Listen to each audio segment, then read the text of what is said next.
Par où commencer pour retrouver ta mère biologique?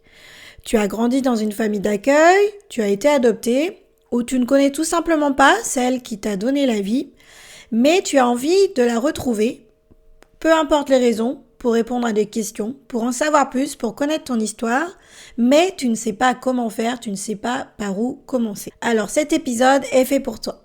On écoute Caroline Fortin, présidente de l'association Mouvement Retrouvailles, une association québécoise pilier dans le droit aux origines et qui te donne les conseils pour démarrer ta recherche et bien te préparer pour retrouver ta mère biologique. On ne peut pas entamer une démarche de retrouvailles en se levant un matin et dire bon, OK, ce matin, je vais faire des démarches de retrouvailles parce que j'ai le temps, ça m'adonne. Et non. Il faut vraiment. Alors, nous, on offre une chance additionnelle aux gens de retrouver, mais surtout, comme je disais tantôt, d'être accompagnés dans tout ça parce que c'est important. On ne peut pas entamer une démarche de retrouvailles en se levant un matin et dire bon, OK, ce matin, je vais faire des démarches de retrouvailles parce que j'ai le temps, ça m'adonne. Et non. Faut vraiment y penser comme il faut. Pourquoi on fait des retrouvailles? Qu'est-ce que ça va nous apporter?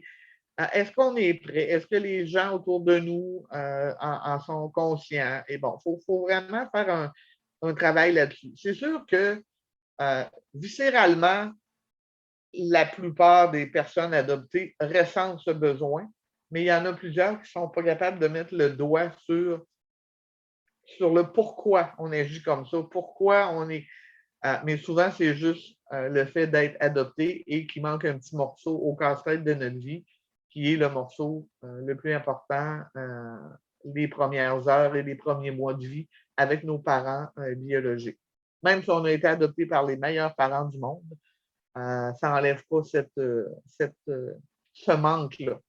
Alors, les questionnements, les appréhensions, c'est sûr que quand on entame une démarche de retrouvailles, moi, je dis souvent aux gens, si ça n'a pas déjà été fait, prenez-vous une feuille de papier et faites les avantages et les désavantages. Ou des avantages que je ne le vois pas de façon négative. Là.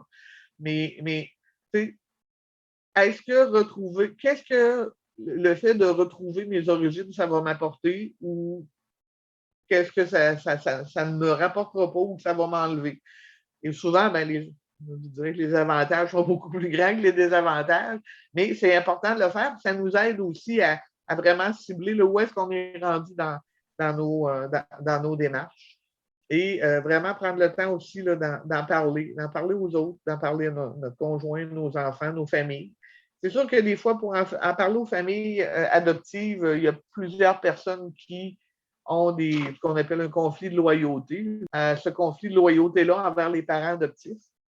Alors, des fois, les personnes adoptives vont faire des démarches de façon tout à fait confidentielle. Et c'est sûr que ça fonctionne quand même, là, mais on est moins libre. On a l'esprit moins libre de savoir qu'on fait des choses en cachant une partie de la vérité à nos parents adoptifs. Mais ça appartient à chacun. Et c'est important quand même d'y penser. Et c'est un peu la raison pourquoi on a des personnes plus âgées qui font des démarches. Souvent, les personnes vont entendre que leurs parents adoptifs soient décédés avant de faire des démarches de peur de les blesser. Et au contraire, je dirais qu'en tout cas, par expérience, dans ce qu'on a vu, la personne adoptée qui retrouve son parent biologique, ça n'enlève rien à son parent adoptif. Je dirais même, ça ajoute des choses parce que la personne se connaît mieux, la personne est capable de vraiment, quand je parlais du casse-tête, tantôt, elle est vraiment capable de compléter son casse-tête et ça fait d'elle une personne qui est plus complète et pour son entourage aussi. Donc, c'est pas négatif. Là. Puis de l'amour, mais on en a tous à partager. Fait que c'est pas parce qu'on ajoute un parent ou de la fratrie dans notre cœur que ça en enlève aux autres. Au contraire. Cette interview t'a aidé dans tes questionnements, elle t'a éclairé sur certaines interrogations. Alors je t'invite à y mettre la note de 5 étoiles sur ta plateforme de podcast préférée. Ça permettra de le faire découvrir par d'autres personnes, adoptées ou non, et qui auraient les mêmes interrogations que toi. Un grand merci d'avance et à très vite.